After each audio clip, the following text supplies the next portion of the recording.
اللہ رب العالمین نے قرآن کریم میں فرمایا الذین آمنوا تطمئن قلوبہم بذکر اللہ الا بذکر اللہ تطمئن القلوب، جو مومن ہیں ان کے دلوں کو تسکین اطمینان اللہ کے ذکر سے آتا ہے۔ الا بذکر اللہ تطمئن القلوب، اور جب وہ اللہ کا ذکر کرتے ہیں تو وہ اطمینان سے رہتے ہیں۔ اب اس کی وضاحت سنیں، اطمینان قلب تسبیحات سے نہیں ہے، صرف تسبیحات سے نہیں ہے، سبحان اللہ الحمدللہ اللہ اکبر اور دوسری جو وظائف اور یہ ہے، صرف اس سے نہیں ہے۔ اللہ کا جو ذکر اور اطمینان قلب پانے کا ذکر ہے وہ حلال کھانا ہے، اور اگر کوئی حلال نہیں کھاتا تو وہ جتنی مرضی تسبیحات کرتا ہے۔ فرمایا نبی علیہ الصلوۃ والسلام نے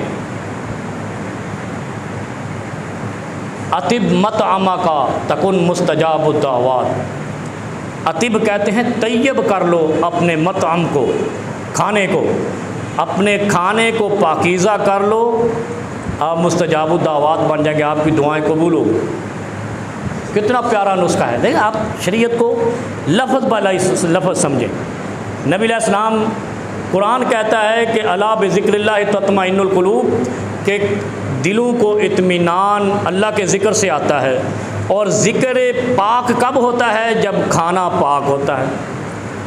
اور اگر کھانا حلال نہیں ہے، حلال سے مراد یہ نہیں کہ حرام جانور کا ہے، حلال ذرائع سے نہیں ہے، تو وہ دل پاک نہیں ہے، وہ دل برائی والا ہے۔ لہذا جب برائی والا دل ہے تو ذکر قبول نہیں ہوتا ہے، اطمینان نہیں آتا ہے۔ اطمینان کی کمی، احتجاج کی کثرت، جلوسوں کی کثرت ہے، مار دھاڑ پورے ملک میں لگی ہے، اس کی وجہ یہ ہے کہ یہاں کوئی بھی کھانے والا حلال کھانے والا نہیں ہے۔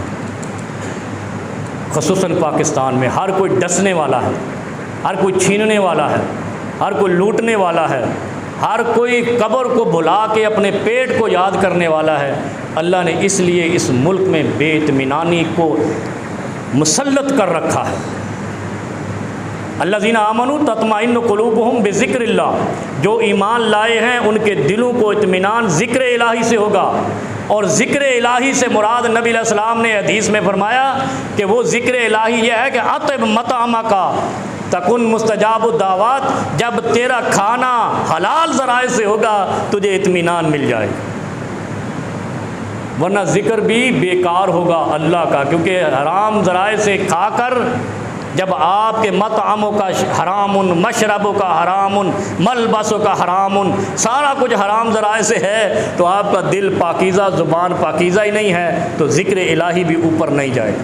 اس لیے اللہ رب العالمین سے دعا کیا کریں، اللہ کریم ہمیں حلال کمانے، حلال ذرائع سے کمانے اور حلال کھانے پر توفیق عطا فرمائے، اور ہم سے حرام کے ذرائع کو دور فرمائے۔